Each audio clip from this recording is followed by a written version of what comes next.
Hello everyone. सो इस video में देखने वाले हैं problem E of last core forces round, जो कि है 9 to 9 डिफ 3। ये प्रॉब्लम काफ़ी इंटरेस्टिंग था, मतलब binary search based problem, one of the good problem of diff 3। I have liked it so much. So पहले प्रॉब्लम स्टेटमेंट समझते हैं, फिर देखते हैं इसको सॉल्व कैसे करेंगे। पहले हम ब्रूट फोर्स समझेंगे इसका, उसके बाद ऑप्टिमल अप्रोच ट्राई करेंगे उसको ऑप्टिमाइज़ करने का।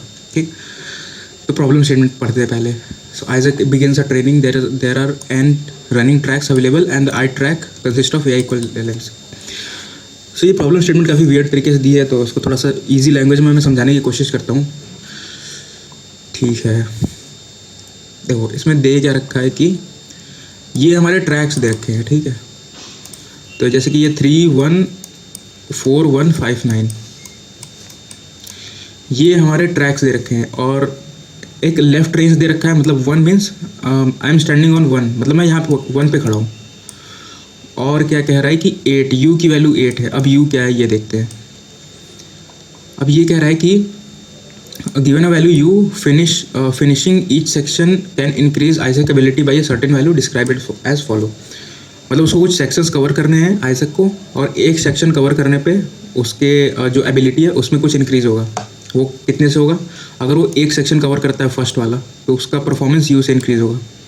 अगर वो दूसरा सेक्शन कवर करता है तो उसका परफॉर्मेंस u-1 से इंक्रीज़ होगा, एंड सो ऑन। और ये वैल्यू नेगेटिव भी हो सकती है। यहाँ पे उन्होंने मेंशन किया ये u-2 ऐसे करते करते अगर u तक ये वाली वैल्यू, मतलब सेक्शन u वाले सेक्शन पर पहुँच गया तो 0 हो जाएगा, and after that it will be negative. तो उसके बाद उसकी जो एबिलिटी है वो डिक्रीज़ होना शुरू हो जाएगी। ठीक, तो ये पूछ रहा है कि मैं L पे खड़ा हूँ तो मैं कितने दूर तक, मतलब कितने सेक्शंस कवर कर सकता हूँ कि ये जो एबिलिटी की वैल्यू है वो इंक्रीज़ करे। मैक्सिमम एबिलिटी कितना पहुंच सकता है, तो उसके लिए मैं कितने सेक्शंस कवर कर सकता हूँ। ठीक, तो एक टेस्ट केस लेके ये वाला समझते हैं, पहला वाला। तो जैसे यहाँ पे बता रखा है कि, और उन्होंने कुछ क्वेरीज दे रखी है, जैसे ये 3 क्वेरीज दे रखी है, तीनों के लिए आंसर देना है। तो पहली क्वेरी आ रही है हमारे पास 1, 8, मतलब लेफ़्ट की वैल्यू 1 है, मतलब मैं 1 पे खड़ा हूँ अभी, और ये u की वैल्यू 8 दे रखी है। मतलब अभी मैं ये वाले इंडेक्स पे हूँ, और ये पूछ रहा है कि मैं कितने सेक्शंस कवर करूँ कि जो एबिलिटी है वो इंक्रीज़ ही हो। ठीक, तो मान लो कि मैं ये वाला पूरा ट्रैक कवर करता हूँ, तो मैंने 3 सेक्शन कवर किए। ठीक है, 3, तो एबिलिटी कितने से घटेगी? पहले में 8 होगा मेरा, u से बढ़ेगा, फिर दूसरे में u-1 मतलब 7 से बढ़ेगा, फिर तीसरे में 6। तो अभी मैंने 3 सेक्शन कवर किए हैं और मेरी एबिलिटी यहाँ तक पहुँची है। तो ये कितना हो जाएगा? ये घटने तो वाला है नहीं, ये इंक्रीज़ ही हो रहा है हर बार। ठीक है, तो ये वैल्यू 21 हो जाएगी। मतलब अगर मैं एक सेक्शन कवर करता हूँ तो मेरी एबिलिटी जो है वो 21 हो जाएगी। ठीक है, तो पहले तो उसकी एबिलिटी मान लो 0 थी, तो 0 से तो ये बेटर ही है, तो यहाँ तक तो मैंने सही किया है। अब मैं और आगे जाऊँगा, ये वाला कवर करने की कोशिश करूँगा। ये किया तो मैंने कितना हो जाएगा? ये 4 हो जाएगा +1, मतलब मैंने 4 सेक्शंस कवर किए अभी तक। और ये जो है ना, इसको तुम्हें पूरा कवर करना है, ये 4 पूरे सेक्शंस कवर करने हैं। मतलब ये एक ट्रैक पे इतने सेक्शंस दे रखे हैं, तो ये पूरे कवर करने हैं। तो अगर मैं इस पे जाता हूँ तो ये 4 हो जाएगा मेरा। तो अगर मैं 4 सेक्शन कवर करता हूँ तो कितना हो जाएगा? 1, 2, 3 और ये u-4, मतलब 5 तक हो जाएगा, u-3 बेसिकली। तो अब मेरा कितना हो जाएगा? 26 हो गया एबिलिटी। तो पहले अगर मैं 3 ही कवर कर रहा था तो मेरा 21 था, अब मैंने 4 किया तो मेरा 26 हो गया। मतलब अभी इंक्रीज़ ही हो रहा है, मतलब मैं ये भी कवर कर सकता हूँ। अब मैं और आगे जाके देखूँगा, 4 और कवर करूँगा मैं ये, तो कितना हो जाएगा? 4, 3, 7, 8, मतलब मुझे 8 सेक्शंस कवर कर रहा हूँ। एबिलिटी में ये चेंज कितना आएगा? पहले 8 से बढ़ेगा, फिर 7 से बढ़ेगा, फिर 6 से बढ़ेगा, 5, 4, 3, 2, कितने हो गए? 1, 2, 3, 4, 5, 6, 7, 1, 8। तो ये भी एक पॉजिटिव नंबर ही होगा, जो कि 26 है तो बड़ा ही होगा, एंड आई थिंक इसकी वैल्यू 36 होगी। ठीक, तो 26 से 36 बड़ा ही है ना। तो फिर मेरी एबिलिटी इंक्रीज़ हुई है, मतलब मैं यहाँ ये भी कवर कर सकता हूँ। ठीक है, यहाँ तक पहुँच चुका हूँ मैं। अब मैं और आगे जाके देखूँगा क्या मैं इसको भी कवर कर सकता हूँ। अगर मैं एक और कवर करूँ तो कितना हो जाएगा? 9 हो जाएगा। और यहाँ पे एबिलिटी 0 से बढ़ेगी, क्योंकि u-8 हो जाएगा ना ये वाला, 0 से स्टार्ट कर रहे हैं तो ये तुम्हारा हो जाएगा 0। तो अगेन 36 ही होगा, मतलब पिछले वाले से एबिलिटी बढ़ी नहीं है, मतलब उसके इक्वल रह गई है। और अगर इक्वल रह गई एबिलिटी तो उस केस में देखो यहाँ पे लिखा हुआ है कि if there are multiple R possible then output the smallest R. तो हमें लेफ्ट मोस्ट आर पे रुकना है, जहाँ पे पहली बार हमारा 36 पहुँच रहा है। तो वो ये वाला इंडेक्स है, कितना हो गया, ये 3 हो गया थर्ड इंडेक्स पे। अब इसके बाद तुम कभी कुछ भी कवर करोगे तो ये वैल्यू नेगेटिव जाएगी, क्योंकि इसके बाद 0 के बाद -1 शुरू हो जाएगा, -2 -3, ठीक है। तो मैं मैक्सिमम यहाँ तक कवर कर सकता हूँ 36, और यहाँ भी 36 ही आ रहा है, तो मुझे इस पे रुकना है, ये थर्ड इंडेक्स पे। तो यही आउटपुट देना है मैं कि कहाँ तक मैं जा सकता हूँ, ठीक है। तो आउटपुट पहले वाले का 3 होना चाहिए, ये देखो 3 है। तो ये था प्रॉब्लम स्टेटमेंट। अब इसको सॉल्व करने का बात करते हैं कि कैसे सॉल्व कर सकते हैं इसको। तो पहले देखते हैं ब्रूट फोर्स क्या कर सकते हैं इसमें, उसके बाद हम देखेंगे कि बाइनरी सर्च या कुछ भी लगा के इसको ऑप्टिमाइज़ कर सकते हैं या नहीं। पहले क्या दे रखा है, मेरे एरे एलिमेंट्स दे रखे हैं, नंबर ऑफ ट्रैक्स में, सारे नंबर ऑफ ट्रैक्स में सेक्शंस दे रखे हैं, नंबर ऑफ सेक्शंस ये, एंड कुछ हमें लेफ़्ट की वैल्यू दे रखी है। लेट सपोज मैं यहाँ पे हूँ अभी, एल और यू दे रखा है हमें। तो ब्रूट फोर्स क्या होगा कि मैं यहाँ से स्टार्ट चलना शुरू करूँ, ठीक, यहाँ से चलना शुरू करूँ, और एक मैं सेक्शंस नाम का वेरिएबल बना लूँगा जिसमें मैं स्टोर करूँगा कि मैंने कितने सेक्शंस कवर किए हैं, ठीक है। तो लेट सपोज ये वैल्यू 4 है, ये 3 है, ये 1 है, 6 है, ये 2 है। अभी मैं बोल रहा हूँ कि मैंने 4 सेक्शन कवर किए हैं, तो मैं इसमें 4 ऐड कर दूँगा, ठीक। और मैं एक प्रीवियस परफॉर्मेंस रखूँगा जो कि होगा मेरा इनिशियली 0 मान लो, 0 या फिर नेगेटिव वैल्यू 0 ही मान लो। तब मैं ये 4 सेक्शन लेके एक परफॉर्मेंस कैलकुलेट करूँगा, एक फंक्शन बना के, कि क्या मेरा परफॉर्मेंस कितना आ रहा है। परफॉर्मेंस कैसे कैलकुलेट होगा, u plus u -1 plus u -2 ऐसे करते हुए, क्योंकि हर में एबिलिटी इतने से बढ़ेगी ना, तो जितने सेक्शंस होंगे उतने u की वैल्यू घटाते जाओ, उसको ऐड करते जाओ। ये फॉर्मूला बना सकते हैं इसका, इस पर आऊँगा मैं भी। तो मैं भी बोलूँगा कि मैं 4 सेक्शन लिया हूँ और परफॉर्मेंस लेट सपोज मेरा x है, और पिछले वाले से अगर वो बड़ा आ रहा है तो मैं इसको ले सकता हूँ, तो फिर मैं आगे बढ़ जाऊँगा, फिर मैं ऐड कर लूँगा 3 को इसमें, तो ये मेरा हो जाएगा 7, फिर 7 के लिए हम कैलकुलेट करेंगे, और प्रीवियस परफॉर्मेंस अब x हो जाएगा, ठीक, ये x हो जाएगा। अब मान लो 7 लेने के बाद मेरी परफॉर्मेंस y आई, तो मैं चेक करूँगा क्या मेरा y x से बड़ा है, मतलब जो अभी 7 लेने के बाद परफॉर्मेंस बन रही है वो पिछले वाले से बड़ी है, तो मैं इसको ले सकता हूँ, ठीक। तो अगर y इससे बड़ा है तो मैं इसको भी ले लूँगा, आगे बढ़ जाऊँगा। तो ऐसे करते हुए हम n तक जा सकते हैं, और जहाँ पे मेरा पिछला परफॉर्मेंस है ये वाला इक्वल या फिर छोटा आने लगा तो वहाँ मुझे रुक जाना होगा। तो इसमें क्या करते हैं, यहाँ से आइटरेट करेंगे लेफ्ट से और n तक जाएंगे, और फिर जहाँ पे कंडीशन हिट हो जाएगी वहाँ पे हम रुक जाएंगे। तो ये हो गया ब्रूट फोर्स। इसमें कॉम्प्लेक्सिटी इसकी कितनी हो जाएगी, n² हो जाएगी, क्योंकि हर बार नंबर ऑफ क्वेरीज तुम्हारी n तक मान लो कि 10⁵ तक दे रखी है, और n की वैल्यू भी 10⁵ तक है। तो हर क्वेरी के लिए मान लो कि पूरे पे हम यहाँ से स्टार्टिंग से एंड पे रुक रहे हैं, तो वो n² हो जाएगा। तो ये तो बहुत बेकार अप्रोच है, इसमें TLE पक्का आएगा। अब इसको देखते हैं ऑप्टिमाइज़ कैसे कर सकते हैं। पहले इसका एक कोड लिखते हैं, फिर देखेंगे कि उसमें हम क्या ऑप्टिमाइज़ कर सकते हैं। इसका कोड, हाँ, तो पहले मैं ब्रूट फोर्स कोड दिखाता हूँ तुम्हें इसका, फिर देखेंगे उसमें हम क्या ऑप्टिमाइज़ कर सकते हैं, ठीक है। तो ये है, हर क्वेरी आ रही है हर बार, और 2 चीज़ें क्वेरी में आ रही है, लेफ़्ट और यू। तो मैंने लेफ़्ट को घटा दिया क्योंकि मैं 0 बेस इंडेक्सिंग पे काम कर रहा हूँ। फिर मैंने क्या किया, सेक्शंस लिया कि मैं कितने सेक्शन ले सकता हूँ, और परफॉर्मेंस ले लिया जो कि प्रीवियस परफॉर्मेंस है बेसिकली, उसको मैंने नेगेटिव -∞ ले लिया अभी, और आंसर मेरा 0 है, मतलब 0 मीन्स मैं अभी कहीं पे भी नहीं रुक सकता हूँ, क्योंकि देखो 0 है ना, ये 0 लेने का ये मतलब है कि एक जगह तो मैं रुकूंगा ही, ये -1 है ना, तो पहले पे कितना भी नेगेटिव हो जाए एक इंडेक्स तो मैं चूज़ करूँगा ही, तो उस पर रुकूंगा मैं, तो वहाँ पे मेरा आंसर सेट हो जाएगा ये, ठीक। अब क्या हो रहा है कि मैं लेफ़्ट से लेके n तक जा रहा हूँ, और जिस पे हूँ मैं उतने सेक्शंस को मैं ऐड कर ले रहा हूँ, और फिर न्यू परफॉर्मेंस निकाल रहा हूँ कि इतने सेक्शंस कवर करने के बाद मेरा न्यू परफॉर्मेंस कितना है। और अगर वो छोटा या फिर इक्वल आ रहा है पिछले परफॉर्मेंस से, मान लो पिछला मेरा परफॉर्मेंस 10 था और अभी वाला मेरा फिर से 10 आ गया, तो अब मुझे रुक जाना है, क्योंकि सेम आएगा उसके बाद तो घटना शुरू हो जाएगा, या फिर उससे छोटा भी आ गया तब भी मुझे रुक जाना है, तो ब्रेक हो जाएगा। अदरवाइज़ पिछले परफॉर्मेंस को मैं सेट कर दूंगा न्यू परफॉर्मेंस से, और आंसर को मैं स्टोर कर दूंगा i+1, मतलब मैं यहाँ तक आ सकता हूँ, और प्रिंट कर देंगे आंसर। तो ये तो हो गया ब्रूट फोर्स सॉल्यूशन। अब इसमें एक चीज़ और डिस्कस करनी है कि ये फंक्शन क्या कर रहा है, कैलकुलेट परफॉर्मेंस। ये सेक्शंस को ले रहा है, यू को ले रहा है, तो ये मैथमेटिकली कैसे कैलकुलेट कर रहा है, वो ये चीज़ है। तो सिंपल सा है, देखो कैसे हो रहा है ये। मान लो कि यू की वैल्यू मेरी फ़िलहाल के लिए 8 है, ये मेरे सेक्शन है 8 और 5 मेरी वैल्यू है यू की, ठीक। तो अब हो क्या रहा है, मुझे 8 सेक्शंस लेने हैं, मतलब यू कैसे चलेगा, 5 फिर 4 फिर 3 2 1 0, कितने हो गए, 1 2 3 4 5 6 7 8, इतने हो गए, ठीक। अब एक चीज़ तो दिख रही है कि ये 1 से लेके 5 तक या फिर n तक, u तक पूरा कैलकुलेट होगा। तो 1 से लेके n तक का फॉर्मूला क्या होता है, n into N plus 1/2, n into N plus 1/2 होता है ना। तो उसमें मैंने ये कर दिया u इंटू यू प्लस 1/2, मतलब 1 से लेके u तक तो जाएंगे ही, ठीक। और अब ऐसा भी हो सकता है कि देखो इस चीज़ पर भी मैं आता हूँ थोड़ी देर में। और section minus equal to position क्यों किया मैंने, क्योंकि 8 में से मैंने 5 घटा लिए, ठीक है। तो अब मेरे पास 3 बचे, क्योंकि इधर वाले 3 कवर करने हैं ना, तो मेरे तीन बचे अब, क्योंकि ये वाले 5 तो मैंने उठा लिए हैं। और फिर सेक्शन माइनस माइनस क्यों किया, क्योंकि यहाँ पे एक 0 भी तो आएगा, 0 के बाद -1 शुरू होगा ना, तो अब ये 2 बचा। अब 2 फिर से देखो तुम्हारा, अगर पॉजिटिव वे में इसको देखो क्या होगा, ये -1 -2 कैसे होगा, 1 2 3 4 ऐसे चलेगा।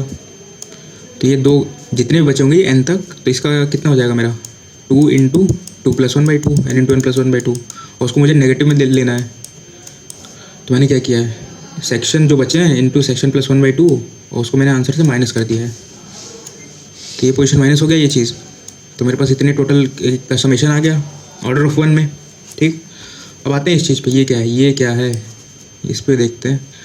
तो यहाँ पे तो मेरा जो है सेक्शन का वैल्यू जो था वो u से बड़ा था, बट अगर मेरा सेक्शन का वैल्यू छोटा हो जाता, लेट सपोज मेरा 3 हो जाता सेक्शन का वैल्यू, और u की वैल्यू 5 दे रखी है, तो इस केस में क्या होगा, तो u 5 से शुरू होगा, तो कैसे जाएगा, 5 4 3 तक जाएगा। मुझे इतने ही लेने हैं ना। तो देखो मैं क्या कर रहा हूँ कि पहले मैंने स्टार्टिंग में क्या किया है, हाँ मैंने 1 से लेकर u तक सारे का समेशन ले लिया, मतलब 3 2 1 इसका भी ले लिया है, ठीक। अब मैं कह रहा हूँ कि अगर मेरा जो u है वो सेक्शन से बड़ा है, जैसे कि यहाँ पे u जो है सेक्शन से बड़ा है, तो मुझे कितने घटाने हैं इसमें से, 3 लेने, मतलब इधर के 3 लेने हैं, तो ये 2 हटाने हैं, तो 5 - 3 कर दूंगा। क्या किया मैंने, u माइनस सेक्शन 2 बचे, तब 1 से लेके वहाँ तक का सम लेके घटा दूंगा उसमें से, ठीक। Answer minus extra into extra plus 1/2। तो इस तरीके से ऑर्डर ऑफ 1 में हम सब पूरा परफॉर्मेंस निकाल रहे हैं, एक सेक्शन पास कर रहे हैं इसमें, और u की वैल्यू इसके हिसाब से ऑर्डर ऑफ 1 में पूरा सम निकाल रहे हैं, बेसिकली परफॉर्मेंस, ठीक। ये चीज़ भी क्लियर है। अब बात करते हैं कि इसको ऑप्टिमाइज़ कैसे कर सकते हैं, ठीक है। तो पहली चीज़ देखो, इसको ऑप्टिमाइज़ कर सकते हैं उस पर ध्यान देते हैं। जैसे मैं प्रॉब्लम सॉल्व करता हूँ उस तरीके से मैं बता रहा हूँ इंट्यूशन कैसे बनता है इसको सॉल्व करने का। तो पहली चीज़ ये है कि इसको ऑप्टिमाइज़ कर सकते हैं, इस लूप को बिल्कुल नहीं कर सकते, क्योंकि हर बार क्वेरीज पे तो आइटरेट करना ही करना है। ये एक लूप दिख रहा है मुझे जो ऑप्टिमाइज़ किया जा सकता है, ठीक है। ये अब इसको मैं कैसे ऑप्टिमाइज़ करूँ वो सोचना है, उसके लिए मुझे टेक्निक सोचनी है। तो मैं देख सकता हूँ यहाँ पे कि पहले देखते कि कैसे मेरा ग्राफ बन रहा है, इसमें ग्राफ कैसे बन रहा है। पहले मेरा देखो स्टार्टिंग में कुछ परफॉर्मेंस है, ठीक। तो परफॉर्मेंस चीज़ें चल कैसे रही हैं, u की वैल्यू कैसे जा रही है, देखो u मतलब 5 ले लेता हूँ u की वैल्यू, तो ये जा रहा है 5 4 3 2 1 0 एंड फिर -1 -2 एंड सो ऑन, ठीक। तो इस चीज़ से मुझे दिख रहा है कि ग्राफ मेरा कैसे बनेगा परफॉर्मेंस वाला। पहले परफॉर्मेंस कुछ रहेगा, वो इंक्रीज़ होगा और इंक्रीज़ होगा और इंक्रीज़ होगा, ठीक। एक टाइम पे आने के बाद मेरा परफॉर्मेंस हो सकता है कांस्टेंट हो जाए, डिपेंड करता है वो वैल्यू पे। ये 0 आ रहा है ना, इसकी वजह से हो सकता है कुछ कांस्टेंट आ सकता है वहाँ पे, और उसके बाद फिर मेरा परफॉर्मेंस डिक्रीज़ होना स्टार्ट होगा, है ना। ये इंक्रीज़ कैसे हो रहा है, क्योंकि हम पहले ये ले रहे हैं, फिर ये ले रहे हैं, ऐड होते जा रहा है कुछ ना कुछ, तो ये मेरा परफॉर्मेंस इंक्रीज़ हो रहा है यहाँ तक, और फिर कुछ पार्ट पे कांस्टेंट रह रहा है, एंड फिर वो स्लोप बन रहा है ये वाला, फिर डिक्रीज़ हो रहा है ये नेगेटिव वाला पार्ट, ठीक। तो इस तरीके से ग्राफ बन रहा है मेरा ये वाला।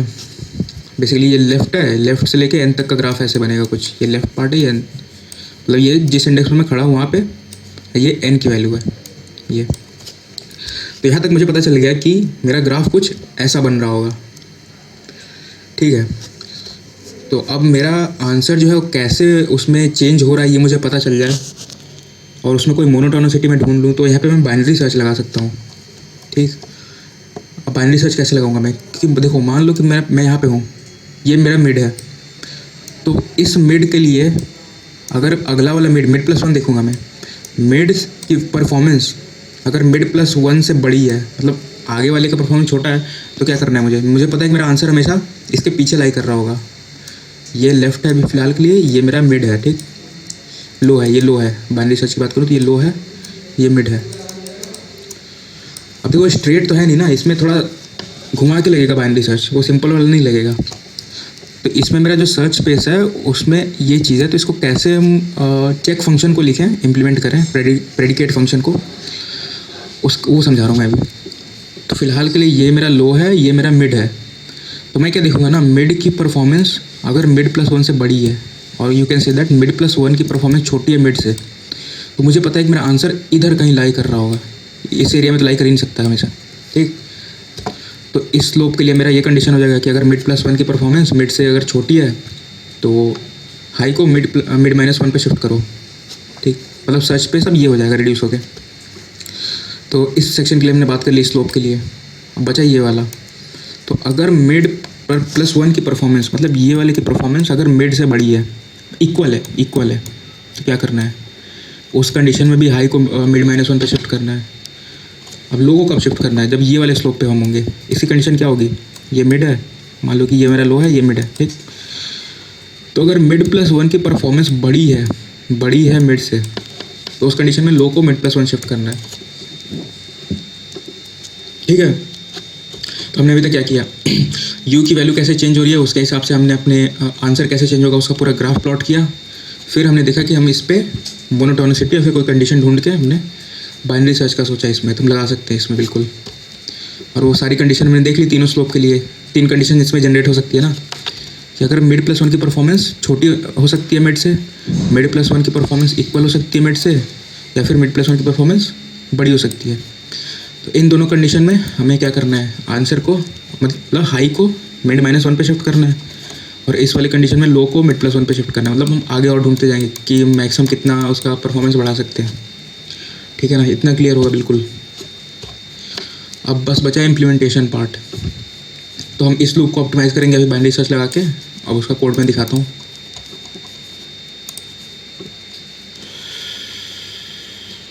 बाइनरी सर्च, इसमें एक और काम कर सकते हैं, टर्नरी सर्च भी लगा सकते हैं इसमें, ये भी कर सकते हैं, उस पर भी मैं थोड़ी देर में बात करता हूँ। तो ये चीज़ें सेम रहेंगी, कैलकुलेट परफॉर्मेंस ये बिल्कुल सेम है। अब एक हमने प्रीफिक्स एरे बनाया है, और सेगमेंट ट्री भी यूज़ कर सकते हो कुछ भी। प्रीफिक्स एरे क्या बताएगा कि मुझे क्या चाहिए, मैं यहाँ पे खड़ा हूँ, ये मेरा लेफ़्ट है एंड ये मेरा मिड है। तो मुझे क्या चाहिए कि मिड की परफॉर्मेंस कैसे निकालूंगा, मैं कितने सेक्शंस में कवर कर रहा हूँ वो चाहिए ना, यहाँ तक का समेशन एरे का, वो कैसे निकलेगा। प्रीफिक्स एरे बना लेंगे हम, तो ऑर्डर ऑफ वन मिल जाएगा मुझे। तो फॉर दैट रीज़न मैंने प्रीफिक्स एरे बना रखा है यहाँ पे।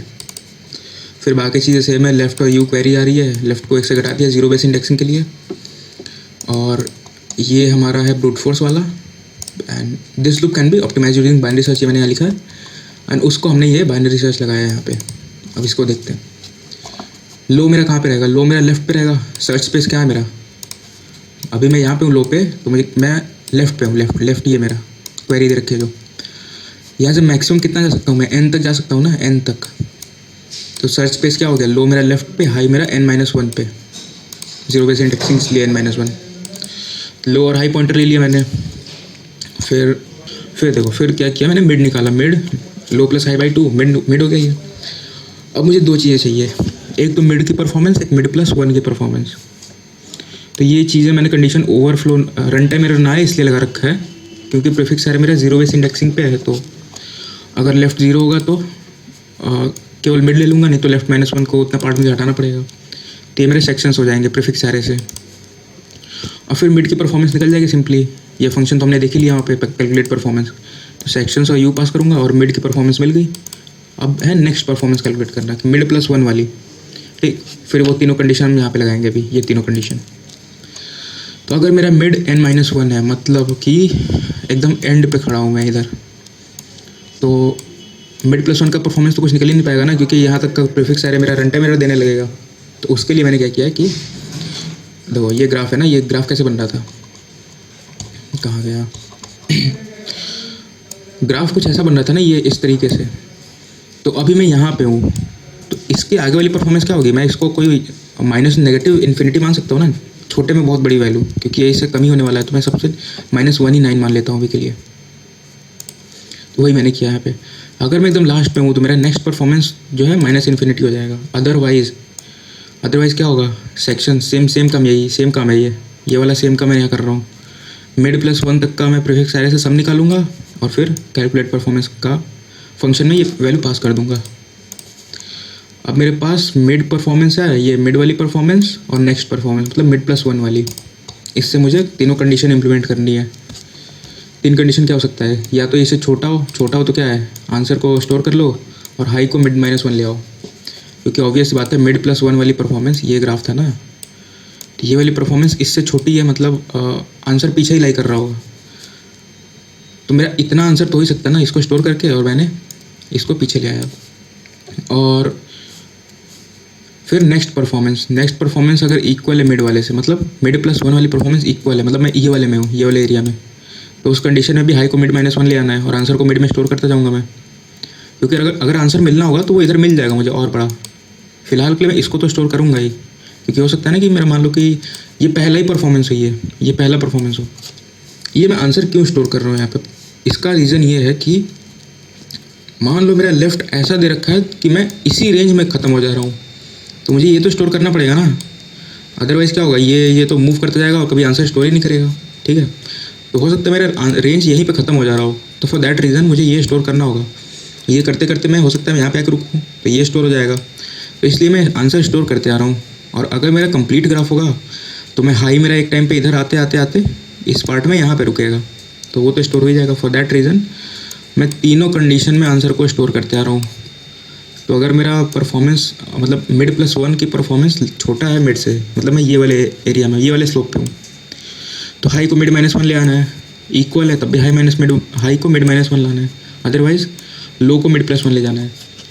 ये आंसर मिड +1 क्यों लिखा है मैंने, क्योंकि देखो यहाँ पे ये है मिड +1, तो मैं कह रहा हूँ कि मिड +1 की परफॉर्मेंस जो है वो मिड से बड़ी है, मतलब मेरा आंसर तो ये हुआ ना मिड +1, इसके लिए मैंने मिड +1 स्टोर किया है। और अगर आंसर मेरा -100 है, मतलब एक तरीके से कुछ मिला ही नहीं, मैं आगे चलता गया, ऐसे ये कंडीशन हिट नहीं होगी कभी, पर मैंने लिख दिया ऐसे, अदरवाइज़ आंसर को प्रिंट कर देना बस। ये सिंपल सा था, ये काफ़ी अच्छा क्वेश्चन था बाइनरी सर्च का। टर्नरी सर्च कैसे लगा सकते हैं इस पर, तो हो क्या रहा है, 3 पॉइंटर है ना, 3 पॉइंटर हमारे पास, एक तो लेफ़्ट है, एक मिड है और एक मिड +1 है, तो 3 पॉइंटर जहाँ पे उसको टर्नरी सर्च लगा सकते हैं। तो मोस्ट ऑफ लोग इससे फेमिलियर नहीं होंगे टर्नरी सर्च से, तो इसको अभी के लिए छोड़ते हैं, अवॉइड करते हैं। इसके बाद प्रॉब्लम F देखेंगे। F काफ़ी इंटरेस्टिंग प्रॉब्लम था कॉन्टेस्ट का,